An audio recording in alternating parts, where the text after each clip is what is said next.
Olá, sejam todos muito bem-vindos. É uma alegria muito grande ter você aqui comigo. Se você ainda não me conhece, eu sou a Maiara Princiotti, professora universitária em cursos preparatórios para concurso público e o exame de ordem, e eu tô aqui para te ajudar com uma sua tão sonhada aprovação no exame da OAB. Vou deixar aqui na tela, pessoal, as minhas redes sociais, tá? O meu Instagram é o @professora Maiara Princiotti. Aqui também você vai enxergar o QR Code, né? Basta você apontar a câmera do seu celular para esse código aqui que você vai ser direcionado às minhas redes sociais. Meu Telegram, o meu Instagram, também o meu grupo exclusivo do WhatsApp, onde eu vou disponibilizar todo o material que for utilizado aqui em aula. Sintam-se à vontade por meio desses canais para conversar comigo, tirar suas dúvidas, fazer desabafos e contar com o meu auxílio para o que for necessário nessa sua jornada de estudos. Bom, agora eu quero parabenizar você que passou na primeira fase do exame da OAB e dizer que você já é muito vitorioso, porque eu sei que essa é uma fase muito difícil e que você estudou muito e se esforçou para conseguir essa vitória.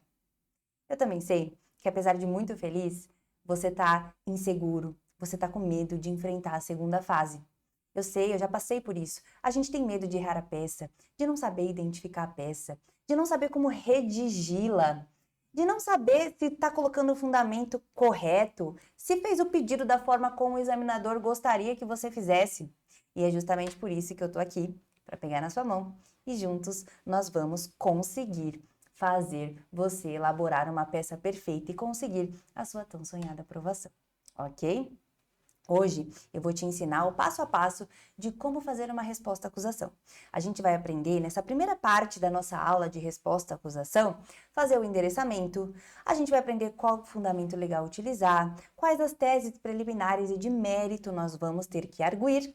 Também vou ensiná-los a fazer os pedidos principais, pedidos subsidiários, como você encerra a sua peça, como você coloca o rol de testemunhas. Aqui nós vamos aprender toda essa parte teórica para que você não erre nenhum desses pontos na sua prova.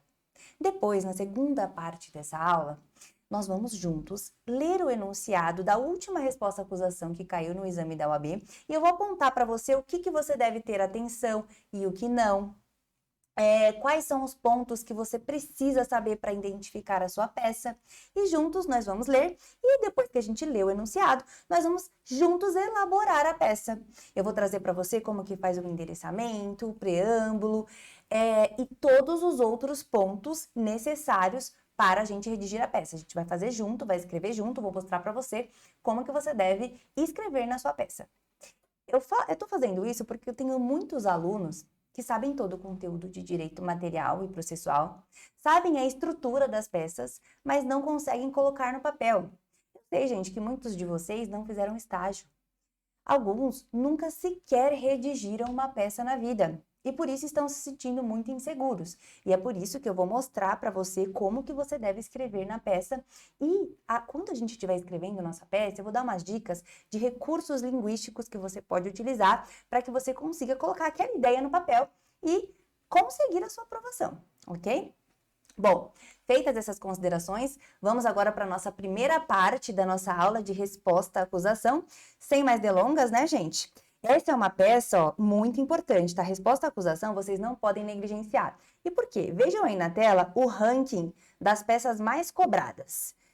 Se você prestar atenção, você vai ver que a resposta à acusação, né, nós fizemos aqui umas estatísticas, né, fizemos estatísticas aqui dos últimos exames, e se você perceber aqui, a resposta à acusação foi cobrada pelo menos 5 vezes. Então, é uma peça importante, você não pode ir para a prova da OAB sem saber fazer uma resposta à acusação. Então, como que eu faço essa resposta à acusação? Primeiro, o que eu preciso saber sobre ela? A resposta à acusação, gente, é a sua primeira defesa escrita que você vai apresentar no processo. E ela é uma peça obrigatória, tá? É uma peça obrigatória. Como que eu sei que essa peça é obrigatória? Está previsto lá no 396, parágrafo 2º do Código de Processo Penal. Ele fala o seguinte, ó: não apresentada a resposta no prazo legal, que a gente vai ver que esse prazo é de 10 dias, ou se o acusado citado não constituir defensor, o juiz nomeará defensor para oferecê-la, concedendo vista dos autos por 10 dias. Então vejam que mesmo que o acusado não queira apresentar defesa, não constitua um advogado para apresentar a sua defesa, mesmo assim ele vai ter que ter uma defesa escrita no processo. Essa é uma peça obrigatória. E, o que acontece se o processo correr sem essa peça obrigatória? Estaremos diante de uma causa de nulidade, uma nulidade absoluta. Vejam só o que fala a súmula 523 do STF. Ela fala que no processo penal, a falta de defesa constitui nulidade absoluta, mas a sua deficiência só anulará se houver prova de prejuízo para o réu. Então, se faltar defesa, é nulidade absoluta, não tenho que discutir. Se essa defesa for deficiente, eu vou estar diante de uma nulidade relativa nos termos da súmula 523 do STF, uma súmula muito importante que você aí que está me acompanhando com o seu vade-mecum precisa já deixá-la bem grifadinha aí, assim como o artigo 396, parágrafo 2º, ok? Bom, vamos prosseguir aqui. Quando a gente fala em resposta à acusação, a gente não pode fazer uma confusão, tá? Se você verificar ali pelo enunciado, que é o caso de fazer resposta à acusação, é esse o nome que você vai dar para sua peça, resposta à acusação. Eu posso colocar defesa preliminar? Não. E por que não?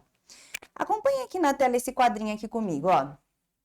A defesa preliminar, gente, diferentemente da resposta à acusação, ela é para ritos especiais, tá? Eu tenho defesa preliminar no artigo 155 da Lei de Drogas, eu tenho defesa preliminar no 514 do CPP, que são procedimentos aqui especiais. A resposta à acusação que nós vamos aprender na aula de hoje, que é a que é mais cobrada no exame da OAB, é a dos ritos ordinário e sumário, que a gente vai ver que tem fundamento legal lá no 396 e 396A do CPP, tá? Percebam aqui que você vai saber diferenciar, primeiro porque vocês vão verificar que estão diante de um rito especial, né? Quando você estiver fazendo a sua prova, você vai ver que provavelmente o examinador vai estar falando de se ele estiver falando de uma lei de drogas, você tem que ficar atento se não é defesa preliminar. E qual é a diferença aqui principal entre elas? Na resposta à acusação, gente, já houve o recebimento da denúncia, tá? Vocês lembram lá na nossa linha do tempo? Primeiro o juiz, ele oferece... O juiz não, cuidado, muita calma nessa hora. O Ministério Público oferece a denúncia e essa denúncia ela vai para a análise do juiz que vai verificar se recebe ou rejeita. Na resposta à acusação já houve o recebimento da denúncia. E o que você vai buscar ali na sua resposta à acusação é a absolvição sumária e também você pode pedir ali uma preliminar de rejeição da denúncia. Mas o principal objetivo ali é você pedir a absolvição sumária do seu cliente. Já na defesa preliminar, não houve ainda o recebimento da denúncia, tá?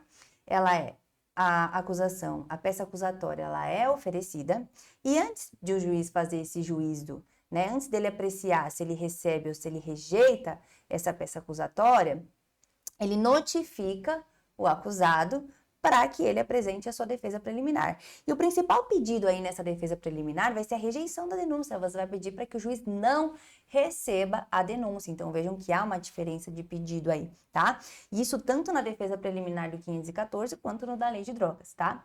Outra peculiar diferença aqui é que no 514 nós temos um prazo diferenciado de 15 dias, tá? Já nos ritos ordinário e sumário, o prazo para apresentar essa defesa é de 10 dias, tá?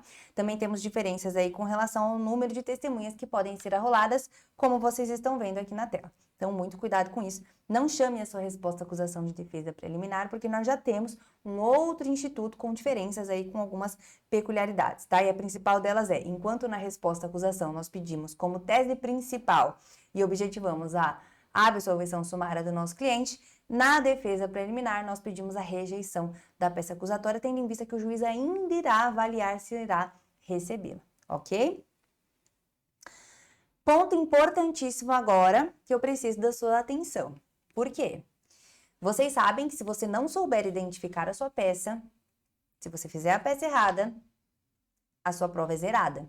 E você tem que voltar no próximo exame, e não é isso que nós queremos. Então, a gente tem que ter muita atenção quando estamos falando de identificação da peça. E, gente, a resposta à acusação, eu vou dar uma dica aqui para vocês que vai ficar muito fácil identificá-la, tá? Se você tem dificuldade de identificar peças, acompanhem as nossas aulas que você vai tirar de vez essa dificuldade. Porque eu trago aqui, gente, uma linha processual para vocês, eu explico. Eu trago as palavras-chave de uma maneira que não tem como vocês errarem a identificação da peça. Nenhum aluno meu errou a identificação da peça, ok? Ó, Olha aqui nossa linha processual, que bonita. Para a gente conseguir entender aonde que está a nossa resposta à acusação aqui na margem processual. Vamos começar aqui com a fase extrajudicial, a fase investigatória do inquérito policial ou de um procedimento investigatório. Lembrando que vocês já fizeram, né, a primeira fase, vocês sabem que inquérito policial, procedimento investigatório, ele é dispensável, ou seja, eu posso propor a minha ação penal sem que haja um inquérito policial prévio, um procedimento investigatório prévio, tá? Mas vamos imaginar que houve. O inquérito policial ele foi concluído, os autos foram encaminhados ao Ministério Público, que, com base nos indícios de autoria e nas provas da materialidade, ofereceu a denúncia, tá? Oferecida a denúncia, como eu falei para vocês, o juiz ele vai determinar se ele recebe ou se ele rejeita, tá? Ele vai rejeitar nos termos do 395 do CPP, que a gente vai ver. Mas se ele receber, gente, o próximo passo é a citação do acusado. O acusado ele é citado e ele é citado para quê? Para que ele tome conhecimento de que contra ele tem uma acusação e apresente a sua resposta à acusação. E é justamente aqui nesse momento que vocês têm que ter atenção. Por quê, gente? Qual que é a palavra-chave aqui? Depois da citação, resposta à acusação.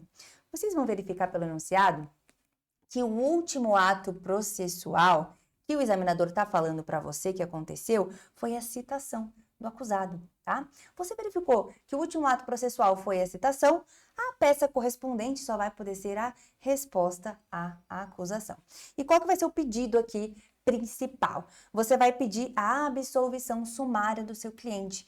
Por que é a absolvição sumária? Vejam que se eu consigo aqui emplacar a minha tese de absolvição sumária, o processo ele acaba aqui, gente. Olha só. Eu não preciso ir para audiência, ó. Pode ocorrer a absolvição sumária nos termos do artigo 397. Morreu aqui o processo, tá? E aí a acusação, se tiver inconformada, que apere, né? Que recorra ali, interponha uma apelação. Mas o meu processo morreu aqui. Se a minha tese de absolvição sumária não emplaca, se o juiz rejeita, o processo vai continuar. E aí vou ter audiência de instrução, memoriais, até chegar aqui a uma sentença, tá? Pode ser que o processo morra aqui, que eu seja absolvido de fato. Mas vejam que essa absolvição não será mais sumária, não será mais de plano. Por quê? Precisei ir para a audiência, precisei produzir provas, meu advogado aqui apresentou as alegações finais, né? O que o juiz pode converter em memoriais escritos, e finalmente veio a sentença, tá? Bom, lembrando aqui mais uma vez, então, que a palavra-chave, o mantra para eu identificar a minha peça e não errar é depois da citação, resposta à acusação. Na prática, como que é isso? Como que já caiu já na segunda fase do exame da OAB? Olha aqui um exemplo para vocês, ó, de palavra-chave, que isso aqui foi extraído de um enunciado, tá, gente? De uma prova que já caiu no exame de ordem. Exemplo aqui, ó, naquele mesmo momento, Gabriela foi citada, assim como intimada junto ao seu advogado, para a apresentação da medida cabível. E depois, gente, o examinador não falou mais nenhum ato processual. Esse foi o último ato processual que ele falou, ó. Foi citada, assim como intimada, para a apresentação da medida cabível. E aí, o que você vai fazer? Você vai lembrar que, depois da citação, resposta à acusação, e não tem erro, você já conseguiu identificar a sua peça, tá? Já conseguiu um passo muito importante. Próximo passo importantíssimo que você vai pontuar, se você souber aqui usá-lo adequadamente, se você souber como fundamentar a sua peça. Qual que é o fundamento legal da sua peça? Bom, já sei que é resposta à acusação. Eu tenho que ir, gente, quando eu tô falando de resposta à acusação, vejam aí na tela, que eu tenho que citar os artigos 396 e 396A do CPP, tá? Vocês vão ver que nos gabaritos, muitas vezes, o examinador coloca 396 ou 396A do CPP. Posso colocar só o 396, então? Poder até pode, mas eu não recomendo. Eu recomendo que você coloque os dois, tá? Por quê? Porque pode ser que num gabarito, um belo dia o examinador acha que você tem que pôr só o 396A, num belo dia ele acha que você tem que pôr só o 396. E vamos imaginar que ele considerou o 396A, mas você colocou só o 396. Você já perdeu ponto. E cada ponto importa aqui. A gente não despreza ponto, a gente não deixa ponto morrer aqui. Ok? Então, a minha recomendação é, fundamente a sua resposta à acusação no 396 e no 396A do CPP, que aí não tem erro, gente, tá? Você vai conseguir esses pontinhos preciosos aí para você ser aprovado. E o que diz o 396, Pro? Ele fala o seguinte, ó.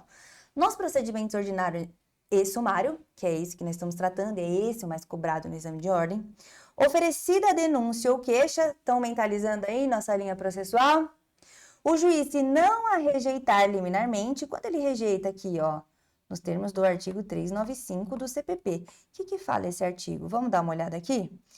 Ele fala que a denúncia ou queixa vai ser rejeitada se ela for manifestamente inepta, né? O membro do Ministério Público ou ali o querelante narrou o fato de uma forma confusa ou não colocou ali todas as informações necessárias, né, para a narrativa dos fatos, não colocou quando, nem onde, nem como. Ou então, se estiver faltando um pressuposto processual ou condição para o exercício da ação penal, ou então, se estiver faltando justa causa para o exercício da ação penal, né? Não tem indícios de autoria, não tem provas da materialidade, é um crime de lesão corporal, não foi juntado laudo, aqui o exame de corpo de delito, por exemplo, tá? Todas essas são situações aqui que vão fazer com que a minha denúncia que já foi recebida seja rejeitada. E vocês vão ver que a gente vai poder pedir isso em preliminar, tá? Voltando aqui para o nosso 396. Então, a gente viu que se a denúncia ou a queixa, se ela não for rejeitada, se não for caso da lei do 395, o juiz vai recebê-la, lembraram lá da nossa linha processual, e vai ordenar a citação do acusado. Para quê? Para responder à acusação. E aqui eu estou diante do fundamento da resposta à acusação. Essa resposta, vejam, gente, é por escrito, tá? Por isso que eu falei para você que é a primeira peça escrita da defesa, tá? E o prazo, aqui também traz o prazo. O prazo é de 10 dias. A gente vai aprender a contar esse prazo. Fique tranquilo aí se você tem dificuldades com relação à contagem do prazo processual. E o 396A, o que ele fala? Ele fala que na resposta, na nossa resposta à acusação, o acusado pode arguir preliminares. Lembra? A gente falou ali que as hipóteses de rejeição da denúncia pode vir como uma preliminar. Eu posso ter uma incompetência, por exemplo, tá? E eu posso alegar tudo que interessa a defesa. Posso alegar que eu agi em legítima defesa? Pode. Posso alegar uma excludente de culpabilidade da embriaguez ali completa, involuntária, em decorrente de caso fortuito? Posso. O que mais eu posso fazer? Eu posso oferecer documentos, justificações, especificar as provas. Olha aqui, excelência, eu quero prova pericial, eu quero juntar essa prova documental, eu quero arrolar testemunhas, tá? Então, vejam que na resposta à acusação eu preciso trazer o rol de testemunha e isso pontua, é importantíssimo, tá? Qualificando-as e requerendo sua intimação quando necessário. Então, fundamento legal da nossa peça, 396, 396A do CPP, tá? E a estrutura? Só uma observação aqui, esse fundamento legal é importante quando a gente for fazer o preâmbulo, tá? Fique tranquilo que na parte 2 da nossa aula eu vou mostrar como você deve fazer o seu preâmbulo, mencionando os fundamentos legais para você pontuar, fique tranquilo. Mas agora vamos falar sobre a estrutura da peça. O que tem que ter na minha peça? O endereçamento, que a gente vai aprender a fazer aqui. Depois eu pulo linhas. É obrigado a pular linha? Não é obrigado. Se eu não pular linha eu vou perder ponto? Você não vai perder ponto. Mas o que eu recomendo a você?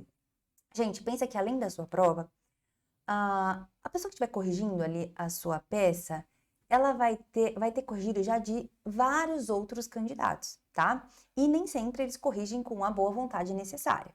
Então, quanto mais organizada tiver a sua peça, com uma letra bonita, num tamanho adequado, pulando linhas para separar os assuntos, com mais disposição e vontade ele vai corrigir a sua peça. Então, a gente recomenda que você pule linhas, não tem o número certo de linhas, tá? Podem ser 3, 4, a depender do tamanho da sua letra, tá? E do espaço que você utiliza ali, né? Que você vai precisar para redigir a sua peça, a depender do tanto de informações que você tiver que colocar nela. Recomenda-se de 3 a 4 linhas. E aí você coloca, porque dessa forma, com certeza, ele vai analisar com mais carinho e cuidado a sua peça, tá? Depois você vai colocar aqui processo número e vai pular linha de novo, de 3 a 4. Aí você vai colocar o preâmbulo, né? E no preâmbulo é muito importante, você já pontua aqui, porque é o momento que você identifica a sua peça e é o momento que você coloca o fundamento legal da sua peça. Importantíssimo o preâmbulo. Depois você vai colocar os fatos. O que são os fatos? É um resumo do que está no enunciado. Isso pontua? Não, isso não pontua. Tem que colocar? Recomenda-se colocar. E por quê? Primeiro, porque é um momento que você tem de reanalisar o caso que está no enunciado e quando você vai colocar no papel, você que já está nervoso ali, às vezes você leu, você está tão nervoso, meu Deus, preciso passar urgentemente nessa prova para ser um advogado. Você está muito nervoso, às vezes você passa por alguns detalhes importantes. Fazendo os fatos ali, uma coisa que você deixou passar, às vezes você escrevendo, você consegue prestar atenção e conseguir ali a sua pontuação, tá? Mas eu tenho que escrever muito dos fatos, tenho que gastar uma folha para isso? Não, gente. 2, 3 parágrafos no máximo já vai ser suficiente para você descrever o que está ali nos fatos, tá? Lembrando que não é para você copiar o enunciado, né? Você vai extrair as principais informações utilizando as suas palavras. Como que eu faço isso? Na segunda parte da nossa aula, eu vou ensinar você, com base no último exame da OAB, a escrever os fatos, tá bom? Dando dicas preciosas aí. Depois que eu falei ali dos fatos, o que eu vou falar? Do direito. E aqui é muito importante, a gente pontua muito nesse ponto. O que eu falo no direito? Preliminares, lembra lá, inépcia da denúncia, vou falar sobre incompetência, vou falar sobre nulidades, né? Sempre tem uma nulidade. E vou falar sobre o mérito, o meu recheio ali, a minha tese principal. E no mérito, normalmente eu peço o quê? A absolvição sumária, a minha tese relacionada à absolvição sumária. A excludente de ilicitude, culpabilidade, tipicidade. Por fim, também muito importante, tem a parte dos pedidos, tá? Vou fazer ali os meus pedidos. O que eu vou pedir? Que seja reconhecida tal novidade, que seja absolvido sumariamente com base no 397, tá? No pedido sempre indicando ali o que eu estou querendo com fundamento legal. Depois eu posso fazer, gente, em resposta à acusação, pode haver pedido subsidiário, tá? Eu posso pedir uma desclassificação, por exemplo, sem problema nenhum. E, ao final, eu vou encerrar a minha peça, né, com local, data, advogado, OAB. E essa data a gente vai ver que às vezes o examinador pede para que você date a sua peça no último dia do prazo, no primeiro, sei lá, no segundo. Fique tranquilo que eu vou te ensinar a fazer isso. E, ao final, que também pontua, é super importante, você vai colocar o rol de testemunhas, indicando os nomes das testemunhas que a OAB, que o enunciado indicar para você. E se não indicar, fica tranquilo que eu vou ensinar como você vai mencionar isso na sua peça. Bom, vamos começar então pela primeira parte aqui da estrutura da nossa peça, que é o endereçamento. O que eu preciso saber sobre endereçamento para eu não errar? Vamos lá? O endereçamento, gente, você tem que oferecer a sua peça, a sua resposta à acusação ao próprio juiz da causa ao qual o processo foi distribuído.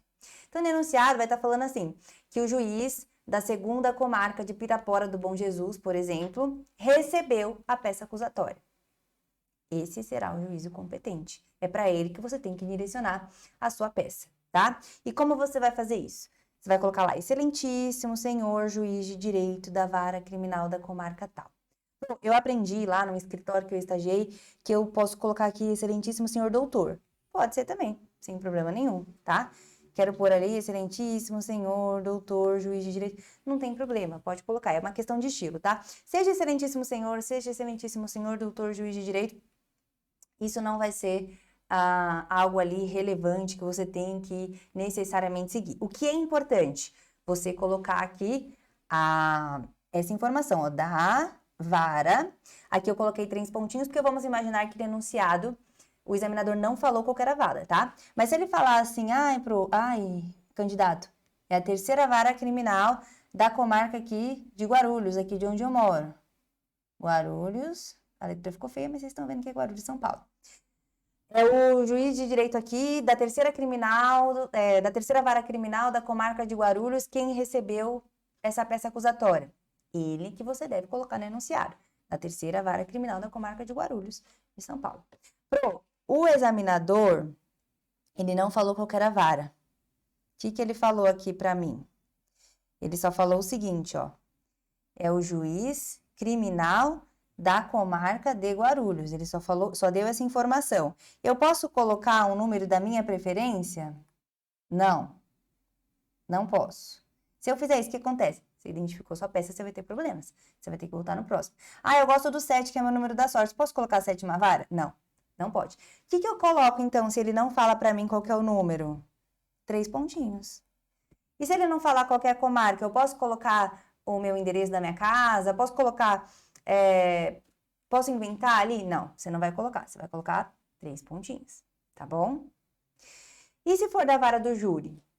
A mesma coisa, excelentíssimo senhor juiz de direito, dá 3 pontinhos, vara do júri. Se colocar a comarca, você coloca. Se colocar o número da vara, você também coloca. E se for na Justiça Federal? A gente está diante de um crime, por exemplo, de moeda falsa, que é da competência da Justiça Federal. Como que eu vou endereçar? Tem uma peculiaridadezinha aqui, tá?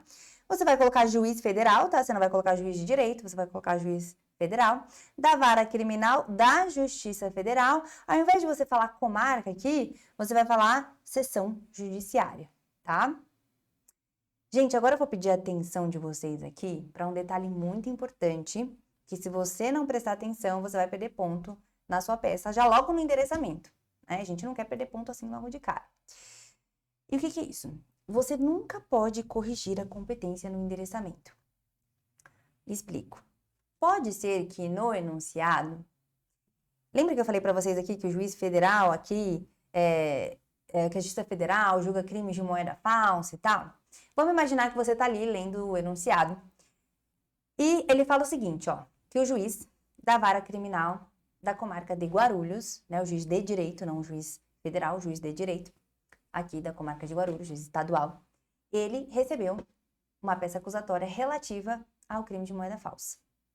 Você, que é muito estudioso, sabe tudo sobre competência da Justiça Federal, vai falar, peraí, tá errado isso aqui. Eu tenho uma tese aqui de incompetência. Quando você identifica essa tese de incompetência, você vai fazer o seu endereçamento, você vai dirigir a sua peça para o juiz federal? Ou você vai dirigir a sua peça para aquele juiz que recebeu a peça acusatória? Você pode corrigir a competência no endereçamento? Gente, não pode, não façam isso, tá? Mesmo ele sendo incompetente, na sua resposta à acusação, você vai dirigir a sua resposta à acusação para o juiz de direito da comarca correspondente àquela que recebeu a peça acusatória. Ai, mas ele vai ficar conhecendo num processo se ele é incompetente? Tem que ir para a Justiça Federal.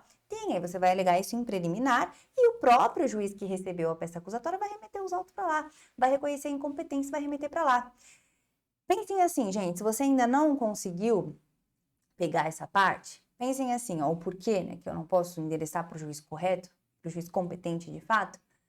Pensem assim, imagine se você endereça para o juiz da vara federal. O processo vai bater lá e vai falar, gente, mas o que essa pessoa está falando? Esse processo nem está aqui. Eu nem estou com o processo na mão, o processo está lá na justiça estadual, entendeu? Não vai ter lógica. Então, regra de ouro, não corrija a competência no endereçamento, tá? Deixe para alegar isso em preliminar. Dirija a peça para o juiz incompetente, eu sei que parece estranho, mas você tem que fazer isso. E esse juiz incompetente, ele mesmo vai dar cabo de chutar esse processo para a Justiça Federal, que é um a menos na mesa dele, tá bom?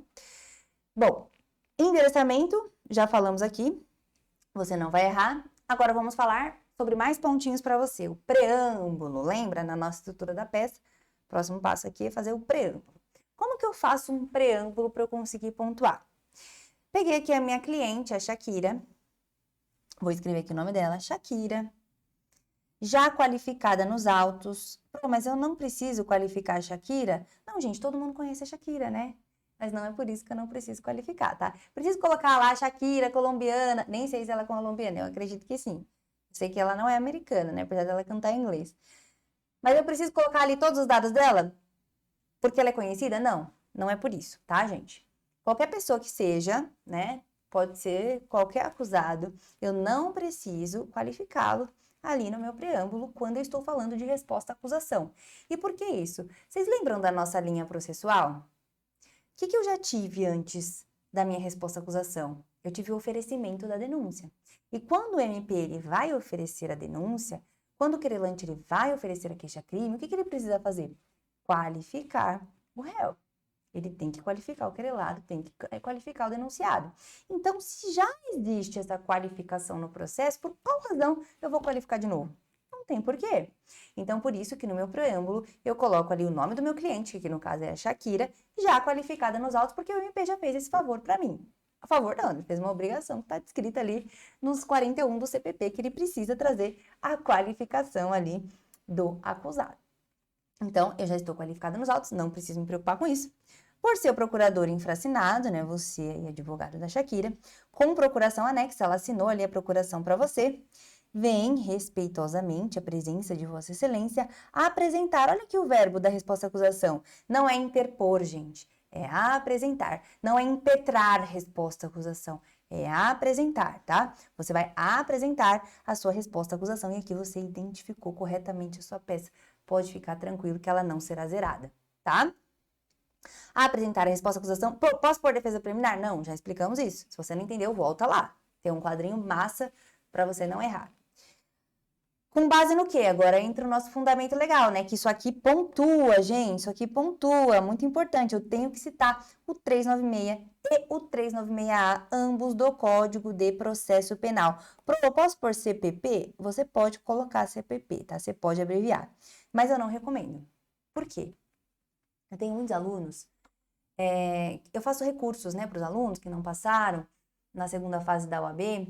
E quando eu vou ler a prova dele, eu falo, gente, é um aluno muito bom, por que ele não passou? Quando eu vou ler a prova dele, eu percebo que ele estava tão nervoso ali na hora, que ao invés de ele escrever CPP, ele escreveu CP. E aí não pontuou, perdeu esse ponto. E cada ponto que você perde vai te levando para a reprovação, e não é isso que a gente quer. Então, o que eu recomendo? Se para você se acalmar, você escreva tudo. Código de Processo Penal, que assim a chance de você comer uma letrinha, ela é menor, tá? É minha recomendação para você. Então, você vai colocar 396, 396A, ambos do CPP, ou melhor, do Código de Processo Penal, pelos fatos e fundamentos jurídicos a seguir expostos. E assim é seu preâmbulo, tá? Depois do preâmbulo, o que vem, gente? Vamos começar ali a pontuar bastante agora. A gente pode falar sobre preliminares, tá? Sempre vai ter ali uma preliminar que o examinador vai pedir para que você faça a arguição ali na sua peça. As preliminares, gente, como ali o nome sugere, né? A gente tem ali vou fazer aqui esse joguinho de palavras para que você não se esqueça. Preliminares, olha só, começa com pre aqui e matéria processual com pro. Então vejam que preliminares, muitas vezes, elas versam sobre matéria processual, tá? Então lembrem-se disso. Quais matérias processuais são essas?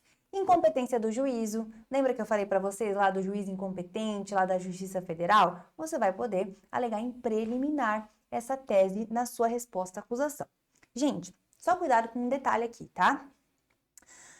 Eu sei que o 396A, parágrafo 1º do Código de Processo Penal, ele fala o seguinte, que as exceções, inclusive a de incompetência, elas têm que ser arguidas, elas são processadas em apartado. O que é isso? Em separado, é um jeito chique de falar em separado, tá? Então, eu tenho aqui a minha resposta à acusação e, além da minha resposta à acusação, eu tenho que apresentar em separado uma peça, né, chamada ali de exceção.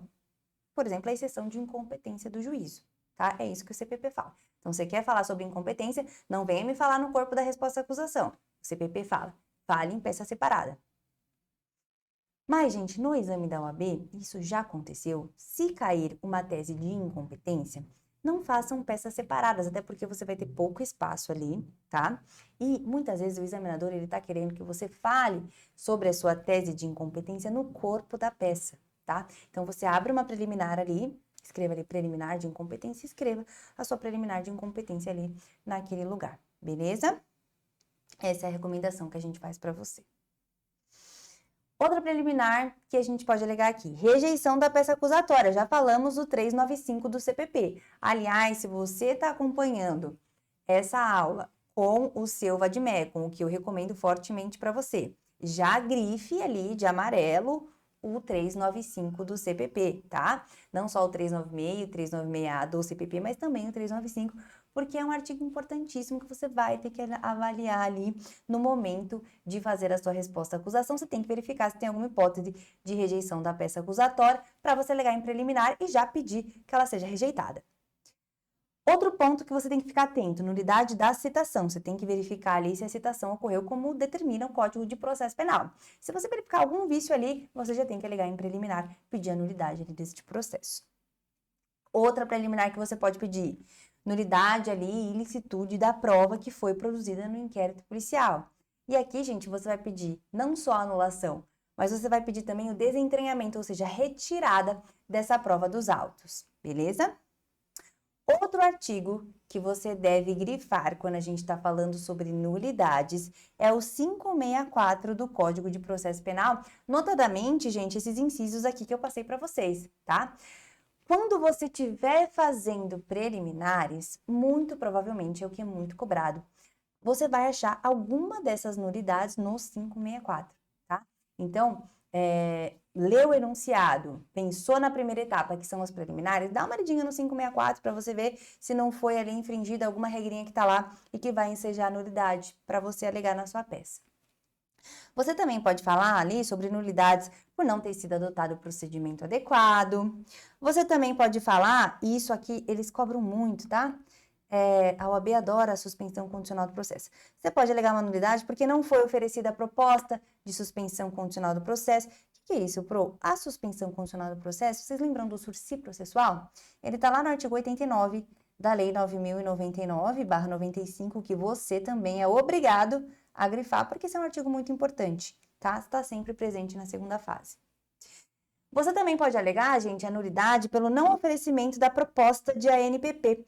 O que é o ANPP? É o Acordo de Não Persecução Penal, que está lá no artigo 28A do CPP, que foi incluído pelo pacote anticrime, super em alta aí, importante para você alegar na sua peça e verificar se foi oferecida ou não a ANPP, tá? Muitas vezes o examinador ele vai falar, o MP não ofereceu o sursi processual, não ofereceu a NPP por conta de tal e tal razão, só que vocês vão olhar na lei e vão ver que essa razão não tem fundamento, tá? E é isso que você vai arguir ali na sua preliminar. Sobre nulidades, gente, essas são as principais, tá? Esses são os principais pontos que você vai poder alegar aí na sua peça. É com isso que você vai poder ficar atento, tá? Na imensa maioria das vezes são essas as nulidades que são cobradas, são essas as preliminares que você pode arguir. Agora vamos falar do mérito, né, do recheio da sua peça principal. O que eu posso falar no mérito na minha resposta à acusação? Bom, quando eu falo em mérito, eu tenho que pensar nos substratos do crime. Quais são? Crime, como um fato típico, ilícito e culpável. Eu preciso atacar esses substratos, tá? Eu preciso falar, por exemplo, que o fato é atípico, que houve ali uma coação física irresistível, cuidado que é a física, tá? Não é a moral, que a gente vai ver que a moral, ela exclui a culpabilidade, tá? Eu posso falar aqui sobre um crime impossível, que também gera tipicidade. Tentou matar a pessoa ali com um papel. Eu posso falar sobre o erro de tipo essencial. Eu posso falar sobre o princípio da insignificância que gera a atipicidade material. Eu posso falar, por exemplo, sobre a súmula vinculante 24, né, que traz hipóteses ali de atipicidade nos crimes tributários, crimes contra a ordem tributária. Então, aqui são exemplos de como eu ataco o fato típico. Então, verifique na sua peça se não está presente nenhuma dessas hipóteses. Outra questão aqui que eu também tenho que analisar na minha peça, que é bastante cobrada, são as causas excludentes da ilicitude. Elas estão previstas lá no Código Penal. Eu tenho, por exemplo, a legítima defesa, o estrito cumprimento de um dever legal, o estado de necessidade, o exercício regular do direito. E eu também tenho uma causa supralegal. Por que supralegal? Ela não está na lei, mas ela também é uma excludente da ilicitude, que é o consentimento do ofendido. Outra tese também que eu posso alegar, gente, são as excludentes da culpabilidade.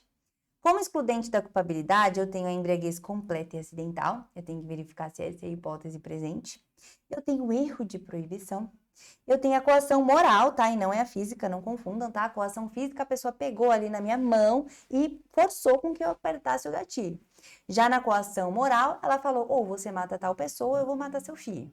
Tá? É diferente, ela não pegou na minha mão, ela não forçou ali a minha conduta, ela me obrigou no ponto de vista moral, tá? Eu tenho também a obediência hierárquica como uma causa excludente da culpabilidade e eu tenho a inimputabilidade por doença mental. Mas aqui, gente, muito cuidado, tá? Quando a gente estiver falando de inimputabilidade por doença mental, se essa for a nossa tese, muito embora ela exclua a culpabilidade, eu não vou alegá-la na minha resposta à acusação. E por que isso? Vamos voltar lá na minha linha processual que eu vou te explicar. Primeiro, enquanto eu passo aqui a nossa linha processual, o que a gente tem que ter em mente em primeiro lugar? O inimputável, gente, ele pode agir em legítima defesa perfeitamente. Ele pode agir no exercício regular do direito. Pode ser aplicado o princípio da insignificância a ele. Todas as teses que eu posso alegar para qualquer pessoa, eu também posso alegar para o inimputável por doença mental, tá? Então, se a inimputabilidade por doença mental for a minha tese, e ela for reconhecida aqui, então vamos imaginar que o juiz me absolve aqui, né? Pela inimputabilidade. Quando o juiz me absolve pela inimputabilidade, o que é aplicado? Uma medida de segurança. É aplicada uma medida de segurança, que é uma espécie de sanção penal. É uma espécie de sanção penal. Eu tenho aqui a chamada absolvição imprópria, né? Se eu alego aqui, e isso é reconhecido já na resposta à acusação, eu retiro dessa pessoa, desse inimputável, a possibilidade de ser avaliada na instrução, durante a instrução, se estava presente outra hipótese que ensejaria a absolvição dele. Porque pode ser, gente, que aqui na frente, depois da instrução, fique provado que ele agiu em legítima defesa. E aí eu tenho uma excludente da ilicitude. Ou fique provado que o fato por ele praticado era típico. Ou o MP nem consiga provar que houve ali um fato típico, ilícito e culpável. E a absolvição própria, claro, ela é sempre mais benéfica. Porque a absolvição própria, né, ela não enseja a aplicação de nenhuma medida. Nem de pena, nem de medida de segurança. Então, eu preciso oportunizar para essa pessoa inimputável por doença mental que ela passe aqui por toda a instrução para ver se eu tenho uma tese ali mais favorável para ela.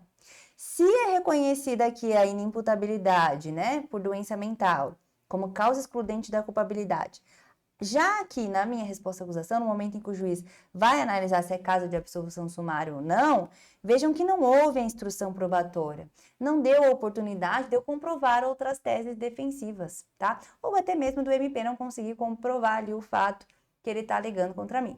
Então, por essa razão, eu não vou falar sobre inimputabilidade por doença mental no mérito da minha peça, ok? Mas eu posso falar sobre todas as outras, olha aqui. Sobre todas essas causas.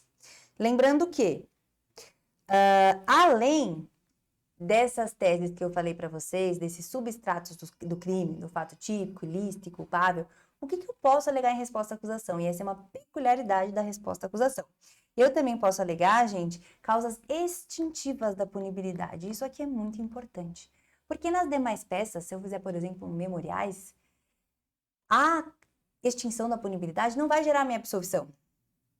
Mas se eu alegar na resposta à acusação, a causa extintiva da punibilidade vai gerar a minha absolvição sumária.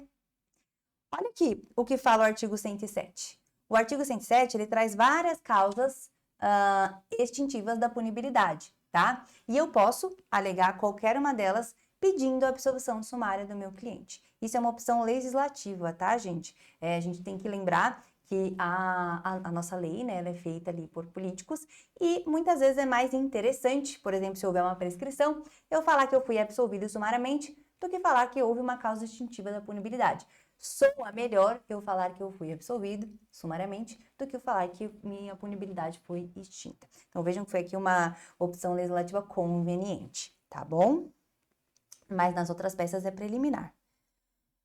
Além das causas extintivas da punibilidade do 107, você não pode esquecer que eu também tenho causas extintivas da punibilidade na parte especial, tá? Tenho lá no 312, parágrafo 3º do Código Penal, tenho ali no artigo 171, parágrafo 2º, inciso 6º, combinado com a súmula 554. Eu tenho também com relação ao pagamento de tributos e contribuições sociais. Então, não se esqueçam que, para além do 107, eu também tenho outras causas na parte especial. Pedidos, gente, o que eu vou pedir na minha peça? Isso é muito importante porque pontua também. Primeiro, eu vou fazer todos os pedidos ali relacionados às preliminares.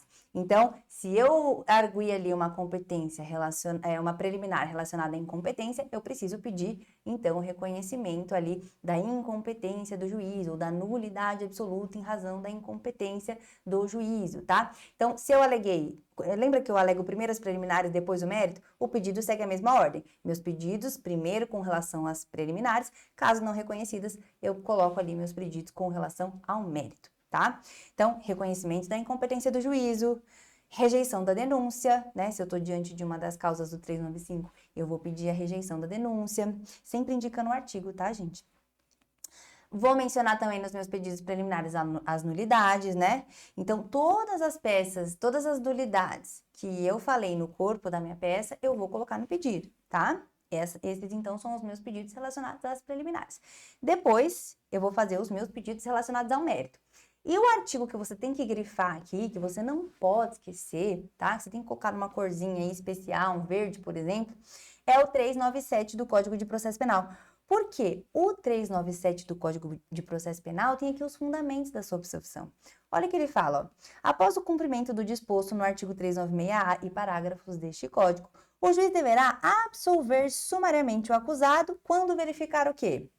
Uma existência manifesta de causa excludente da ilicitude do fato. Lembra do nosso esqueminha sobre os substratos do crime? Ou a existência manifesta de causa excludente da culpabilidade do agente, salvo o quê, gente? Inimputabilidade, lembra? Inimputabilidade aqui por doença mental, porque a gente viu que, se for reconhecida essa excludente aqui, vai ter que ser aplicada uma medida de segurança, e isso não é interessante que seja feito sem todo o curso processual ter se encerrado. Além disso, eu posso alegar que o fato narrado evidentemente não constitui crime, e aqui eu tenho as minhas teses de atipicidade, que eu mostrei para vocês no nosso esqueminha. E, por fim, não menos importante, e mais importante ainda, porque é uma peculiaridade aqui, são as causas extintivas da punibilidade do agente. Então, o que eu peço aqui? Absolvição sumária, com base em um desses artigos, um desses incisos, a depender do que o enunciado estiver trazendo para mim. E se eu colocar só absolvição, eu posso colocar? Não. E por que eu não posso colocar só absolvição? Gente, a absolvição aqui é sumária. Por que é sumária? Porque eu não vou para a instrução. Então, se eu pedir só absolvição, vai estar errado. Posso pedir absolvição com base no 386? Não posso. Por quê? Vamos voltar lá para a nossa linha processual? O 386, eu só vou alegar, olha aqui. Voltando aqui. Vou limpar. O 386, eu só vou poder alegar aqui, gente, no momento aqui dos memoriais, porque o 386 o juiz vai usar no momento da sentença, tá? Então, o juiz absolve com base no 386 e ele absolve sumariamente com base no 397. Então, não confundam isso, tá bom? Já coloca aí na frente do seu 397, que não é para eu cair na tentação de olhar o 386. Se eu estou falando de resposta à acusação, o fundamento, o pedido principal que eu vou pontuar, vou chegar mais perto da minha aprovação, é o 397 em algum dos incisos, e o pedido é a absolvição sumária, tá? Posso fazer pedidos subsidiários? Posso, eu posso pedir uma desclassificação, por exemplo. Vamos imaginar, está narrando ali um furto qualificado, mas tudo indica ali que é um furto simples. Nesse caso, gente, quando eu alego uma tese de desclassificação de um crime mais grave, para um menos grave, eu tenho que analisar outros pontos, tá?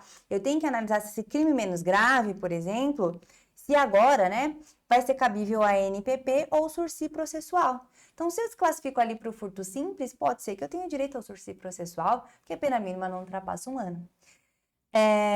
Eu tenho que analisar também se vai caber o ANPP. Vamos imaginar que eu quero a desclassificação do roubo, que é um crime praticado com violência ou grave ameaça, que retira a possibilidade de ANPP. Se eu desclassifiquei para o furto, pode ser que eu tenha direito a um ANPP. Eu tenho que analisar também a ação penal. Pode ser que eu esteja diante de uma lesão qualificada, o MP falou que é lesão qualificada. E aí, né, uma lesão grave. E aí a ação penal é pública e incondicionada. Mas eu quero desclassificar para lesão leve. Nesse caso, a ação penal vai ser pública condicionada à representação. E se passou o prazo da representação, eu tenho aí uma tese de causa extintiva da punibilidade, que é a decadência para eu alegar também na minha peça. Eu também tenho que analisar a competência desse novo crime, tá? Então, vamos imaginar ali, pensando ali no crime de moeda falsa, ele estava na Justiça Federal, mas eu estou demonstrando que aquela falsificação era grosseira. Se a falsificação é grosseira, gente, é estelionato, que é julgado na Justiça Estadual, tá? E é esse que eu vou pedir também. Então, atentem-se, quando você vai fazer um pedido de subsidiário de desclassificação, atentem-se a esses 3 pontos, que desses 3 pontos vão sair teses importantes para você pontuar, tá? Gente, só muito cuidado que no momento que eu estiver fazendo os meus pedidos, tá? Principalmente meus pedidos subsidiários, gente, para quem faz memoriais. Nos memoriais eu vou falar sobre pena, quantidade da pena, sursi processual, sursi penal, desculpa, processual não, sursi penal, né, o artigo 77. Eu vou falar sobre vários benefícios penais. Mas aqui na resposta à acusação, não, gente. Não é o momento de falar sobre dosimetria da pena. Ah, eu quero que a pena base seja fixada no mínimo legal. Não é esse o momento, tá? E por que não é esse momento? Lembrem da nossa linha processual, o que eu estou buscando é a absolvição sumária. Eu não estou ali pensando numa condenação ainda. Porque para haver condenação, o processo vai ter que seguir. O juiz não vai acatar minha absolvição sumária, eu vou para a audiência, vai ter alegações finais e o juiz vai sentenciar. E na sentença, se ele me condenar, haverá dosimetria da pena. Mas nesse momento, gente, o próximo passo não é sentença. Se o juiz não acolher minha resposta à acusação, né, não acolher minha tese de absolvição sumária, ele vai designar audiência. Então não tem por que eu falar sobre pena agora, tá? Eu não vou falar então sobre o artigo 59 aqui. Não vou pedir pena base no mínimo legal. Não vou falar ali sobre fixação de regime de pena do artigo 30. Peraí, eu falei Código de Processo Penal, mas é Código Penal. Não vou falar sobre o artigo 59 do Código Penal. Ó, tá vendo, ó? Até eu fui colocar CP aqui, coloquei CPP. Não faça isso na sua prova, você vai perder ponto. Não vou falar sobre fixação de regime do 33. Não vou falar sobre substituição da pena privativa de liberdade por restritiva de direitos do 44 do CP também. Não é o momento de falar sobre dosimetria e sobre benefícios penais, ok? Então, não perca o seu tempo, seu espaço precioso falando sobre isso, senão vai pontuar, só vai perder tempo. E vai demonstrar que você não tem técnica nisso. E você tem porque você assistiu esse curso e você sabe tudo que colocar na sua resposta à acusação, ok? Bom, próximo ponto importante aqui da minha peça, produção de provas. Eu vou pedir aqui, gente, a produção de provas, que pode ser que o juiz não acate nenhuma das minhas teses, né? Pode ser que ele não acolha minha preliminar, minha tese de absolvição sumária, então nós vamos para a briga, vamos para a audiência. E já tem que pedir na minha peça, ó. Que era a produção de provas com designação de audiência de instrução e julgamento, lembrando da nossa linha do tempo, e oitiva das testemunhas arroladas, tá? E aí a gente vai colocar o nosso rol de testemunhas, olha só. Se pode acontecer, gente, da OAB não apontar o nome das testemunhas, tá? Normalmente ela aponta, ela fala que o Carlos, o João e o José presenciaram os fatos. E aí você já sabe que você tem que colocar no seu rol o Carlos, o José e o João. Mas pode ser que ela não fale quantas tem. E aí, o que você vai fazer? O que a gente recomenda? Que você coloque até um número máximo do rito, tá? Se for o rito ordinário, gente, lembra que o ordinário começa com o de 8. Certo? Então, serão 8 testemunhas. Se for sumário, lembra que o S não parece um 5? Então, serão 5 testemunhas. Fique tranquilo que isso está no seu código, mas só para você lembrar ali rapidamente, não perder tempo procurando, porque tempo é precioso. E aí, você vai colocar nome, qualificação e endereço, tá? O nome e 3 pontinhos ali. Eu vou ensinar vocês a colocar o rol de testemunhas, beleza? Encerramento aqui na nossa peça. Como que é feito esse encerramento? Eu vou fazer como? Vou colocar ali termos em que, pede deferimento, vou colocar o local, posso colocar a minha cidade, onde eu moro? Não, você vai identificar a sua peça. Você só vai colocar isso, ó, local, 3 pontinhos. A data, gente, lembra que eu falei que o examinador pode pedir para você datar a sua peça no último dia do prazo? A gente vai aprender a contar prazo aqui, tá? Fique tranquilo, porque pode ser que ele peça ali para você fazer isso. Depois você vai colocar advogado, posso colocar meu nome, minha assinatura? Não, senão você identifica a sua peça, gente. Calma, não faça isso. Eu sei que você está ansioso para advogar, para assinar, mas você não pode fazer isso. Você só vai colocar advogado 3 pontinhos, OAB/3 pontinhos, número 3 pontinhos, sem inventar número, sem colocar ali qual que é a subseção, para você não identificar a sua peça, tá? Prazo, isso aqui é muito importante, né? Vamos lá ensinar, prometi para vocês e agora eu estou entregando. Prometi e vou entregar. Prazo da resposta à acusação, nós já vimos que é de 10 dias, tá? E a partir de quando eu conto? Se você é civilista, você respondeu aí para mim assim, eu conto a partir da juntada do mandado aos autos. É isso, gente, no processo penal? Não. No processo penal é diferente. Eu não espero ser juntado o mandado aos autos, tá? Lembrem-se que aqui eu tô falando da direito da liberdade das pessoas, tá? Aqui o buraco é mais embaixo, gente, é processo penal. Então, eu não posso trazer as regras do processo civil para cá. Então, se o réu aqui tiver sido pessoalmente citado, esse prazo vai contar a partir da citação.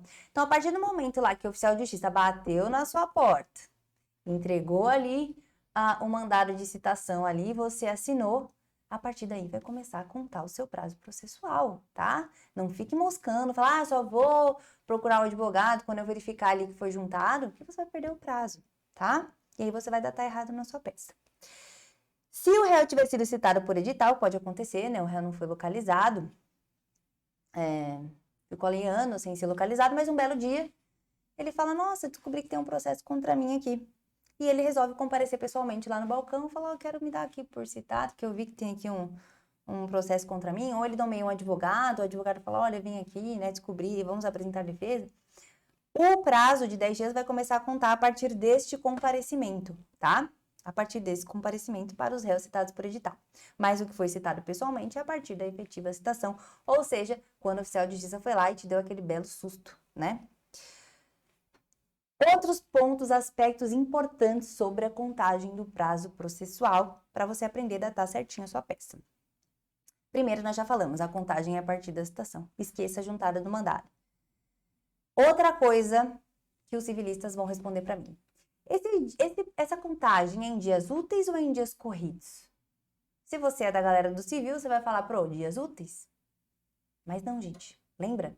Estou falando sobre liberdade aqui, né? Processo penal, o buraco é mais embaixo. A contagem é em dias corridos, tá? Mas cuidado! Isso não significa que eu não vou poder observar essa regra aqui, ó. Se a citação ela foi realizada numa sexta-feira, meu prazo não vai começar no sábado. Ele é em dias corridos, ok? Mas o dia ali do ato processual, o dia subsequente, para eu começar a contar meu prazo, ele tem que ser útil. Então, olha só. Se a citação foi realizada numa sexta, o prazo ele tem início na segunda-feira imediata, tá? Sábado e domingo não vai contar ali. Salvo se não houver expediente. Caso em que começará no primeiro dia útil que se seguir. O que quer dizer aqui? Fui lá citado na sexta, meu prazo não vai contar sábado e domingo, porque ele vai começar a partir do dia útil subsequente. Pode ser que segunda seja feriado, vai começar na terça, tá? Eu não computo o dia do começo, que é o dia do susto. Meu Deus, estou sendo acusado. Não, você toma o seu susto, se restabelece, aí sim você vai se preocupar com o prazo. Mas eu incluo o dia do vencimento, tá? Assim como, gente, o primeiro dia, né? O primeiro dia tem que ser útil, o último dia também precisa ser útil, tá? Então, se meu último dia cair num domingo, meu prazo vai ser na segunda, tá? Olha aqui, vamos dar um exemplozinho aqui de como que eu vou contar esse prazo. Vamos imaginar aqui que eu fui citado na segunda-feira, eu não conto esse dia, tá? Eu falei para vocês que eu conto o próximo dia útil subsequente, que é terça-feira, e o prazo é de 10 dias. Então, vamos lá. Começou a contar aqui. 1, 2, 3, 4, 5, 6, 7, 8, 9, 10. Meu prazo aqui, ó, é o dia 16. Mas, e se começou, eu fui citado aqui, ó, na sexta-feira, como é que funciona aqui? Aí, gente, eu começo a contar aqui, ó, do dia 20. Vamos lá? 1, 2, 3, 4, 5, 6, 7, 8, 9, 10. Aqui vai ser o meu último dia do prazo e eu conto esse último dia, tá, gente? Ele se inclui. Diferentemente do dia do começo, né? Vejam que eu pulei aqui, né? O dia do começo não contou. Mas o dia do final contou, tá? Fiquem tranquilos, gente, que quando a gente estiver fazendo a nossa peça na parte 2, a gente também vai aprender a contar esse prazo. Porque sabe o que pode acontecer antes da gente ir para a resposta à acusação no júri? É claro que você não vai ter esse calendário bonitinho aqui no dia do seu exame. Mas eu vou ensinar você a fazer um quadradinho ali, ótimo, infalível, para você contar prazo, tá? Eu só trouxe o calendário para ficar mais fácil para você entender a sistemática da contagem, tá? Mas fique tranquilo, fala, não vou ter esse calendário no dia agora. Na parte 2 eu vou te ensinar a fazer o quadradinho infalível para você não errar mais o prazo, tá bom? Vamos falar agora da resposta à acusação no júri, gente. Já caminhando aí para o fim da nossa aula. Ela tem algumas peculiaridades, por isso que vocês têm que ficar atentos. O que eu tenho que saber sobre o júri? Vamos aqui para a nossa linha processual. O júri, ele é um procedimento bifásico. Eu tenho a primeira fase do júri e eu tenho a segunda fase do júri. Quando eu estou falando de resposta à acusação no júri, eu estou falando da primeira fase do tribunal do júri. Percebam aqui na nossa linha processual que ela é muito parecida com os procedimentos ordinário e sumário. Olha só, ela é super parecida. Mas o pulo do gato aqui, as diferenças estão nas fundamentações. A minha resposta à acusação, que antes tinha fundamento legal aqui no 396 e no 396A, se eu estiver falando de procedimento do júri, vai estar no 406 do CPP, tá? Tem previsão específica.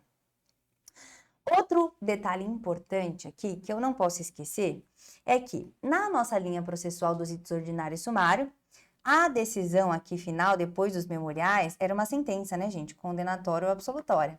Mas se eu estiver falando de procedimento do júri, não, eu tenho 4 decisões possíveis, tá? Ao final da primeira fase do júri, eu não vou ter condenação e absolvição, porque quem faz isso, gente, são os jurados lá na segunda fase.